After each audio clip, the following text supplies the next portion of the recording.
लगता है बीजेपी सच में 2050 की तैयारी कर रही है। नमस्कार, मैं हूं अरुण कुमार और इस खास चर्चा में कुलदीप श्वरान जी हमारे साथ हैं और हम बात करने वाले हैं बीजेपी को लेकर। किस तरह के मास्टर स्ट्रोक जो है वो बीजेपी चला रही है और एक पहली सूची लोकसभा को लेकर के वो जारी हुई है। इसी चीज पर हम चर्चा करेंगे।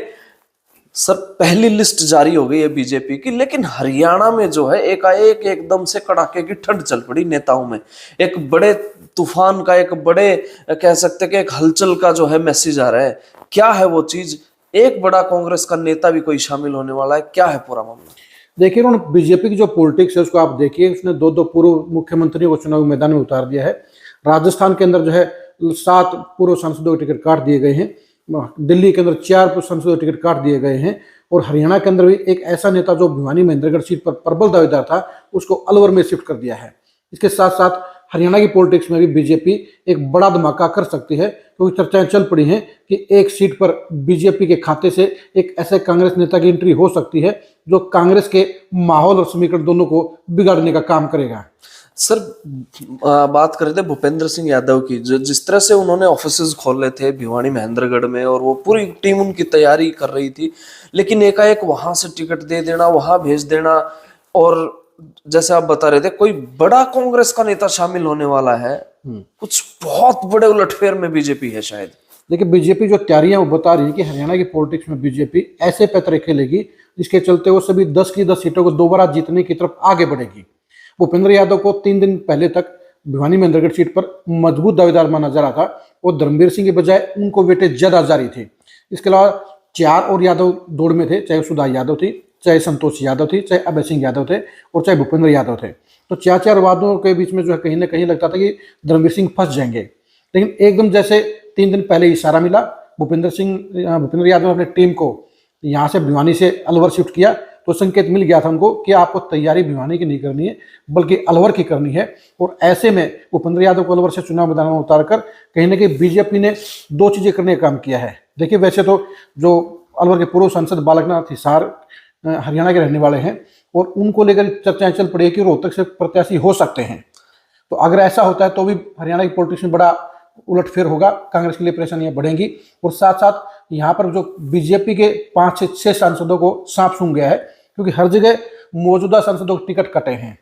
तो हरियाणा में भी इशारा मिल गया है कि 5 से 6 सांसदों के टिकट कट सकते हैं। वैसे तो बीजेपी ने अपने पैनल में 9 के 9 सांसदों के नाम भेजे हैं, लेकिन वो औपचारिकता थी, वो एक ग्रेस था कि जो मौजूदा सांसद हैं उनके नाम हाईकमान को भेजने हैं। अब हाईकमान फैसला करेगा कि किसको रखना है और किसको घर बैठाना है। तो आप राजस्थान देखिए, मध्य प्रदेश देखिए, दिल्ली देखिए, तो इशारा मिल रहा है कि हरियाणा में भी बड़ी कैंची चलेगी, बड़े चेहरों को उड़ाया जाएगा और नए चेहरे मैदान में आएंगे और इसके चलते हरियाणा की पॉलिटिक्स में बीजेपी बड़ा उलटफेर करेगी। सर, मैं तो लिस्ट देख रहा था, चाहे वो साहब सिंह वर्मा के बेटे प्रवेश राव, मीनाक्षी लेखी हो, मतलब इतने बड़े बड़े नाम जिनका आप, अगर कांग्रेस में इस तरह के नाम होते तो उनके लिए एक गले की फांस हो जाती कि इनकी टिकट कैसे काटे। लेकिन बीजेपी एक बार भी नहीं सोचती। आपकी परफॉर्मेंस अगर थोड़ी सी भी गड़बड़ है तो तुरंत राहुल कसमा जैसे बड़े जाट नेता का टिकट कटना और वहां पर पैरालंपिक विजेंद्र को टिकट देना, तो कहने की बीजेपी गहराई पर काम कर रही है कि विनिंग कैंडिडेट कौन है। और विनिंग कैंडिडेट के हिसाब से ही हरियाणा में बड़ी लिस्ट में फेरबदल होगा, कई सांसदों टिकट कटेंगे। और जो सूचना मिल रही है अगर वो सही निकली और कांग्रेस के अगर किसी बड़े नेता ने बीजेपी को ज्वाइन कर लिया, तो उन हालात में कांग्रेस के प्रति जो बची खुची जो पॉजिटिविटी है वो एकदम तोड़ जाएगी और बीजेपी फिर से परफेक्ट 10 का स्कोर हासिल करने के करीब पहुंच जाएगी। सर, अभी तक जो है अंदाजा लगाया जा रहा था 10 में से 8 बीजेपी, सोनीपत 50-50, रोहतक जो है वो दीपेंद्र हुड्डा को लेके क्लीन है। अगर बालकनाथ वहां से आ जाते हैं तो उसका असर तो सोनीपत सीट पे भी पड़ेगा। देखिए, सोनीपत सीट तो भूपेंद्र हुड्डा के हारने के बाद से कमजोर पोजीशन में आ गई थी, वो 50-50 में नहीं थी। लेकिन रोहतक सीट के ऊपर जो है दीपेंद्र हुड्डा का एज था, एज है। लेकिन अगर बालकनाथ आते हैं तो बालकनाथ सबसे बड़ा इफेक्ट क्या डालेंगे? वो इफेक्ट डालेंगे कोसली विधानसभा सीट पर। पिछली बार 75,000 वोटों से दीपेंद्र वहां से पिछड़े थे और अगर बालकनाथ आ जाते हैं तो वोटों की वो संख्या 1 लाख भी जा सकती है। तो इसके हिसाब से दीपेंद्र हुड्डा के लिए परेशानियां बढ़ जाएंगी। लेकिन दिक्कत तो है कि बीजेपी बाकी की जो सीटें हैं अशोक तंवर को लेकर आ चुकी है। इसके अलावा कांग्रेस के एक बड़े नेता को तोड़ने की तैयारी चल रही है। इसके अलावा बाहर से आप देखेंगे तो 2-3 ऐसे आप देखेंगे सरप्राइजिंग फेस और आएंगे यानी बीजेपी पूरी तैयारी के साथ है और वो हर सीट के हिसाब से अलग प्लानिंग कर रही है। कांग्रेस तो लड़ाई इस बात में है कि पैनल में कौन जाएगा कौन नहीं आएगा, आपस में लड़ाई में रहेंगे, उनकी लिस्ट सबसे बाद में आएगी। और बीजेपी ने सारे ऑफिस, आपको ध्यान होगा जी, आज बीजेपी आज हर हल्के में और इवन वो ब्लॉक स्तर भी, उस ब्लॉक स्तर तक भी ऑफिस खोलने की वो तैयारी में है। हाँ, पूरे प्रदेश के 90 हल्के में आज उनके ऑफिस जो है एक्टिव हो गए हैं। वो कांग्रेस तो भी अता पता नहीं है, तो अता पता नहीं है। कांग्रेस की मीटिंग्स में तो सर इस बात पे अभी लड़ाई हो रही है कि जब मीटिंग होती है तो मेरा नाम क्यों नहीं लिया या इसका नाम क्यों नहीं लिया, जबकि बीजेपी जो है फ्यूचर रेडी पार्टी की तरह चल रही है। वो इस तरह से देख रही है कि जैसे मैं कह रहा था कि 2050 का चुनाव तो नहीं लड़ रही है, अभी से उस तरह की प्लानिंग पे वो काम कर रहे हैं कि जो परफॉर्म नहीं करेगा, जिसकी उम्र ज्यादा है, तुरंत हटा दो। बीजेपी ने सर्वे कर लिया सारे सांसदों का कि जो सांसद जनता की नजरों में नेगेटिव है, जो सांसद कसौटी पर खड़े नहीं उतरे हैं और जो नहीं जीत सकते हैं, तो उनको टिकट काटने में बीजेपी को कोई भी आपत्ति नहीं है, कोई भी उनको झिझक नहीं है।